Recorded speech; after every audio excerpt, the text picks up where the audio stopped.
নীলহাতি, হুমায়ুন আহমেদ। ছোট গল্প, আকাশপরী।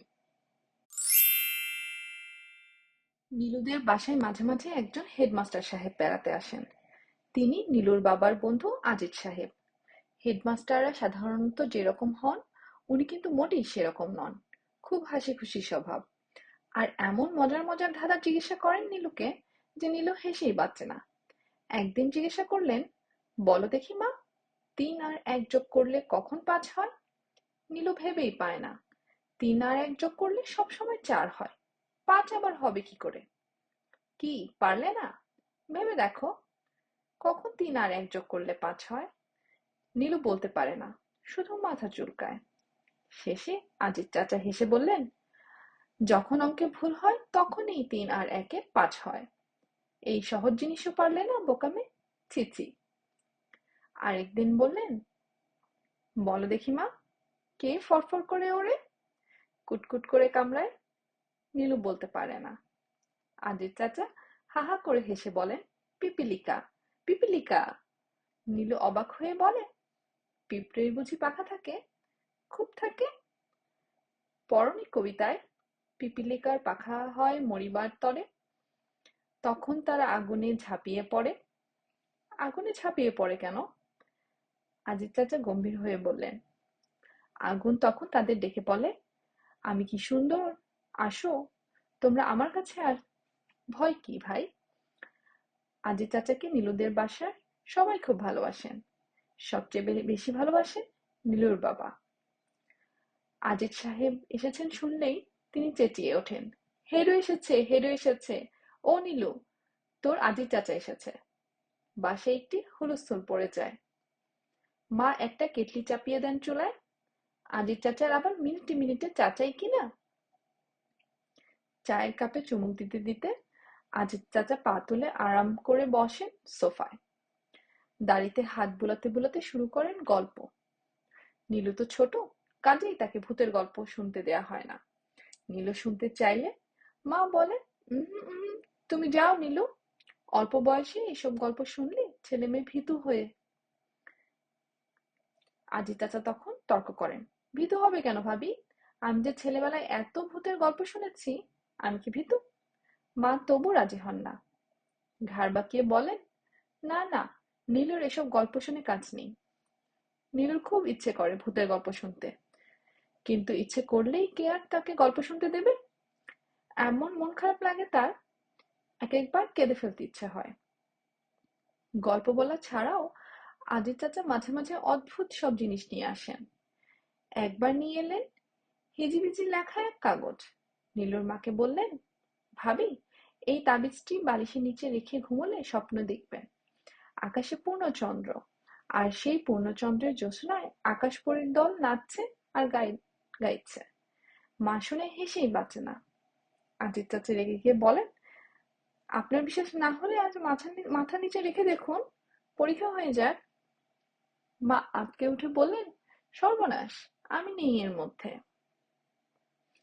নীলু তখন থাকতে না পেরে বলল, আমাকে দিন চাচা, আমি পড়ে দেখব। আজিজ চাচা নীলুকে দিতে যাচ্ছিলেন কাগজটা, কিন্তু মা তার আগেই ছোঁ মেরে কাগজটা নিয়ে ফেলে দিলেন বাইরে। নীলুকে ধমক দিয়ে বললেন, যা শুনবে তাই চাইবে। কি যে স্বভাব হয়েছে নীলুর। আজিজ চাচা আরেকবার নিয়ে এলেন ছোট্ট একটি ফুলের গাছ, লম্বা লম্বা কালো তার পাতা। বাবাকে বললেন, এই নাও, সেঞ্চুরিয়ান ফ্লাওয়ারের চারা। ১০০ বছর পর ফুল ফুটবে, অপূর্ব বেগুনি রঙের ফুল, অদ্ভুত সুন্দর। বাবা হাসতে হাসতে বললেন, তোমার ওই বেগুনি ফুল দেখবার জন্য ১০০ বছর কে বেঁচে থাকবে? উঠোনে দুদিন ধরে অযত্নে পড়ে রইল সেই ফুলের গাছ। তারপর নীলু সেই গাছটি যত্ন করে লাগালো তার বাগানে। নীলু যদি ১০০ বছরেরও বেশি দিন বাঁচে, তাহলে সে দেখবে বেগুনি ফুল। এই জন্যই আজিজ চাচাকে এত ভালো লাগে নীলুর। তাছাড়া মাঝে মাঝে তিনি শিকারের গল্পও করেন। সেই সব গল্প নীলুকে শুনতে দেয়া হয়। একটা গল্পের কথা নীলুর খুব মনে পড়ে। পার্বত্য চট্টগ্রামে রামু পাহাড়ের কাছে একবার একটি ছাগল চড়ছিল। ছাগলটা দড়ি দিয়ে বাঁধা, তার পাশেই প্রকাণ্ড একটা গাছ। জায়গাটা জংলা মতো। হঠাৎ দেখা গেল মস্ত একটা সাপ গাছের ডালে লেজ জড়িয়ে দোল খেতে শুরু করেছে। সাপটিকে দেখেই ছাগলটি ছটফট করতে শুরু করলো। দড়ি ছিঁড়ে পালিয়ে যাবার তার কি চেষ্টা! সাপটি দোল খেতে খেতে একেবারে ছাগলটির খুব কাছে চলে এলো, আর অমনি ছাগলটি চুপ। সাপটি প্রকাণ্ড বড় হা করে তাকিয়ে রইল ছাগলটির দিকে। ছাগলটির নড়বার শক্তি যেন আর নেই। সে ধীরে ধীরে এগিয়ে যেতে লাগলো হা করা সাপের দিকে। গল্প শুনে নীলু ভয় বাঁচে না। আজি চাচা বললেন, সাপ খুব সহজেই হিপনোটাইজ করতে পারে। আজির চাচার কথা শুনে বাবা বললেন, যত আজগুবি গল্প তোমার, সাপ আবার হিপনোটাইজ করবে কি? আজির চাচা খানিকক্ষণ গম্ভীর থেকে বললেন, এই গল্পে তোমার বিশ্বাস হলো না? বেশ, আমার নিজের জীবনের গল্প বলি, শোনো। কিসের গল্প? ভূতের নাকি? ঠিক ভূতের না হলেও ভূতের। সঙ্গে সঙ্গে মা বললেন, নীলুমা, তোমার এসব গল্প শুনে কাজ নেই, যাও ঘুমোতে যাও। নীলু মুখ কালো করে বলল, আমার শুনতে ইচ্ছে করছে মা। না, ভয়ের গল্প ছোটদের শুনতে নেই, তুমি ঘুমোতে যাও। সেই গল্প শুনতে না পেয়ে নীলুর যে কি মন খারাপ হলো বলবার নয়, প্রায় কান্না পেয়ে গেল। সে অবশ্য অনেকক্ষণ দাঁড়িয়ে রইল দরজার পাশে, যদি কিছু শোনা যায়। কিন্তু মাঝে মাঝে মায়ের গলার আওয়াজ ছাড়া কিছু শোনা গেল না। মা বলছেন, বলেন কি, সত্যি নাকি? ও মা গো, কি সর্বনাশ! আপনি কি করলেন?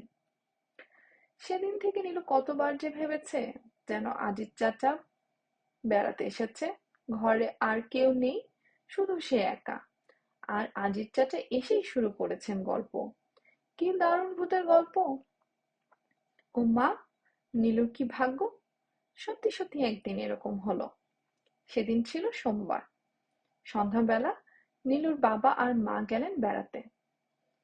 কোনো বন্ধুর বাড়িতে নিমন্ত্রণ, ফিরতে তাদের দেরি হবে। নীলুর ছোট কাকু মাথা ব্যথার জন্য শুয়ে আছেন তার নিজের ঘরে। আর কি আশ্চর্য, নীলুর স্যারও আসেননি তাকে পড়াতে। নীলুর কিছু ভালো লাগছিল না, ভেবেই পাচ্ছিল না একা একা কি করবে। তখনই এলেন আজিজ চাচা। দরজার ওপাশ থেকে বললেন, হাউ মাউ খাও, নীলুর গন্ধ পাও। নীলু আনন্দে লাফিয়ে উঠল। তার সে কি চিৎকার, আজিজ চাচা এসেছেন, আজিজ চাচা এসেছেন। কি রে নীলু বেটি, বাবা মা কোথায়? বাবা নেই, মা নেই, কেউ নেই, কিন্তু আপনি যেতে পারবেন না। নীলু ছুটে গিয়ে দরজা বন্ধ করে ফেলল। আজিজ চাচা হেসে বললেন, আমাকে বন্দি করে ফেললে যে নীলুমা, এখন বলো বন্দির প্রতি কি আদেশ? নীলুর আজিজ চাচার হাত ধরে চেঁচাতে লাগলো, গল্প বলুন, গল্প। কিসের গল্প মা? সব রকম গল্প, ভূতের গল্প, পরীর গল্প, ডাকাতের গল্প, শিকারীর গল্প। কি সর্বনাশ, এত গল্প! নীলুর মাথা ঝাঁকিয়ে বলল, হ্যাঁ, বাবার সঙ্গে যেমন গল্প করে সেই সব গল্প। আজি চাচা হাসতে লাগলেন। নীলু বলল, তার আগে আপনার জন্য চা বানিয়ে আনি। ওমা, নীলু বেটি আবার চা বানাতে পারে নাকি? হ্যাঁ, খুব পারি। নীলু দৌড়ে গেল রান্নাঘরে। তার চা অবশ্য বেশি ভালো হলো না, দুধ হয়ে গেল খুব বেশি, মিষ্টি হলো তার চেয়ে বেশি। শুধু আজিজ চাচা চায়ে চুমুক দিয়ে বললেন, চমৎকার, এত ভালো চা আমি সারা জীবনেও খাইনি। এই বলে তিনি গম্ভীর হয়ে দাড়িতে হাত বোলাতে লাগলেন। নীলু জানে এখন গল্প শুরু হবে, কারণ আজিজ চাচা গল্প বলার আগে সবসময় গম্ভীর হয়ে দাড়িতে হাত বোলান। বাংলাদেশের একজন অতি বড় লেখকের গল্প বলি, শোনো। তার নাম বিভূতিভূষণ। সত্যি গল্প চাচা? হ্যাঁ মা, সত্যি। বিভূতিভূষণ বন্দ্যোপাধ্যায়ের ছিল খুব ঘুরে বেড়ানোর শখ। একদিন ঘুরতে ঘুরতে হাজির হলেন এক পুরনো রাজবাড়িতে। ভাঙা বাড়ি, দরজা জানালা ভেঙে পড়েছে, জনশূন্য পুরী। বাড়ির সামনের বাগানে আগাছা আর কাটাঝোপের জঙ্গল। অবশ্য বাড়ির ডান পাশে পুকুরটি ভারী সুন্দর, টলটল করছে পানি, শ্বেতপাথরে বাঁধানো ঘাট, সব মিলিয়ে অপূর্ব। তিনি সেই বাঁধানো ঘাটে গিয়ে বসলেন। খুব জোছনা হয়েছে, আলো হয়ে গিয়েছে চারিদিক, ফুরফুরে হাওয়া দিচ্ছে। ক্রমে ক্রমে রাত বাড়তে লাগলো। তিনি বসেই রইলেন। একসময় তার তন্দ্রার মতো হলো। আর ঠিক তখনই তার মনে হলো কে একটি মেয়ে যেন খিলখিল করে হেসে উঠেছে। তিনি চমকে চেয়ে দেখেন রাজবাড়ির বাগানে যে মার্বেল পাথরের পরিমূর্তিটি আছে সেটি নড়তে শুরু করেছে। তিনি অবাক হয়ে তাকিয়ে দেখলেন মূর্তিটি সত্যি সত্যি ডানা ঝাপটে খিলখিল করে হেসে উঠল। তিনি ভয় পেয়ে চেঁচিয়ে ডাকলেন, কে কে ওখানে? অমনি ডানা ঝাপটানো বন্ধ করে পরীটি আবার মার্বেল পাথরের মূর্তি হয়ে গেল। তার আর একা থাকার সাহস হলো না। তিনি চলে এলেন গ্রামে। গ্রামের লোক সবকিছু শুনে বলল, এই তো আমরা সবাই জানি বাবু, প্রতি পূর্ণিমার রাতে ওই পরীটি প্রাণ পায়, নাচে গান করে, তার সঙ্গে নাচবার জন্য আকাশ থেকে নেমে আসে আকাশপরীরা। আপনি আর কিছুক্ষণ চুপ করে থাকলে ওদের দেখতে পেতেন। গল্প শেষ করে আজি চাচা বললেন, ভয় লাগছে নীলু? হ্যাঁ, অল্প অল্প লাগছে। তবে থাক আজ। নীলু বলল, আমার খুব আকাশপরী দেখতে ইচ্ছে করছে। কি করলে আকাশপরী দেখা যায় চাচা? আজি চাচা হাসি মুখে বললেন, খুব সহজ মা।